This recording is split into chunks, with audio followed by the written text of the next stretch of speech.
Sigourney Weaver is one of our most celebrated actresses, with over 4 decades worth of acclaimed roles, countless awards and nominations, and some pretty stellar box office receipts.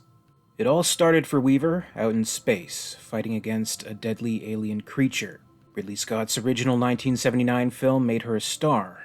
James Cameron's sequel elevated her status even further, with a record-breaking payday for the role and an Academy Award nomination to follow. The next sequels from David Fincher and Jean-Pierre Jeunet saw her in an additional behind-the-scenes role with executive producer credits, and to be sure, some more sweet alien cash for her services. With all of the great roles throughout her career, it's likely still Ripley that most audiences will immediately recognize her for, and for which she remains such an icon. In exploring this character 4 different times throughout the course of 20 years, each at a different period in her life and her career, one can't help but ask, which alien movie is Sigourney Weaver's favorite?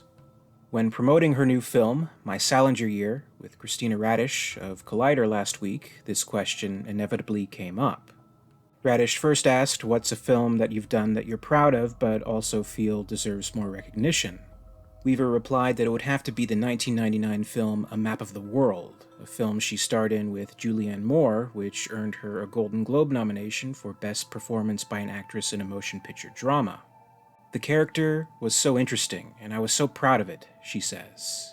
It's one of the movies that I'm sorry people didn't see. Radish followed up by asking about her role as Ellen Ripley. Which alien movie would you say was your favorite to do? Here's Weaver's reply. Oh goodness, that's difficult. The best constructed story for the character to tell was in Aliens, just because Jim has such an amazing sense of structure of story. To take this character out of hypersleep, have no one believe her, have her be exiled into this limbo land where no one believes her and her family's dead. The whole setup for Ripley in Aliens and then what she ends up doing, and finding this new family by the end. The whole structure of that story to me was gold. I always felt that I could jump up and down on it. It was such a great supportive arc for the character. In that sense, the second one for Ripley is probably the most satisfying. I think a lot of Alien fans are likely to agree with Weaver on this answer, at least from this specific perspective.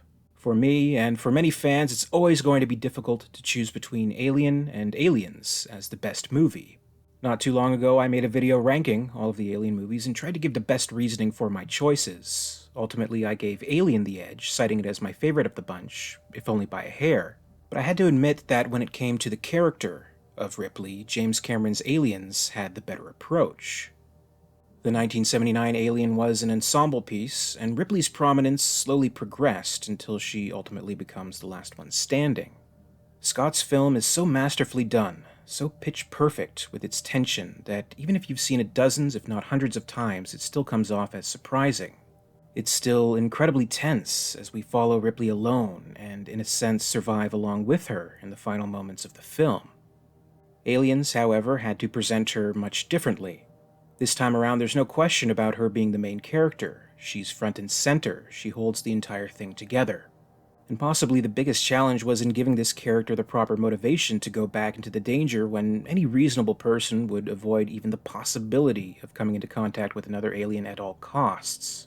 By creating further dimension to the character, exploring her loss and grief, her loneliness and fear, then offering the surrogate family in a fellow survivor with Newt, it brings the character to an entirely different level. We're not only invested in this character's survival, but for her happiness, for the endurance of her very soul. I think it's a great achievement, and I suppose it's no big surprise that Weaver would choose the second film as her favorite for Ripley.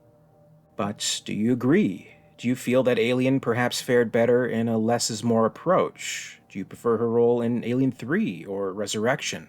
I'd be very curious if anyone feels that way, at least if you may feel the role is better, not necessarily the movie. I could see that. You can fault the other 2 sequels for a great many things, but surely least of all, Sigourney Weaver's performances as Ripley. So please let me know what you think and share your thoughts in the comments below. As always, I'd like to thank you very much for watching today. I really appreciate it. And if you enjoyed this video, please make sure to give it a like and subscribe for more videos from the channel. A very special thanks goes out to Alyssane, Queen Tier of the Patreon Hive. If you'd like to join the Hive and support the channel, check out my Patreon page for exclusive posts and contests. In the meantime, you can catch up with Alien Theory over social media. Follow at alien_theory on Twitter and at alientheoryyt on Facebook and Instagram for more. And until next time, this is Alien Theory, signing off.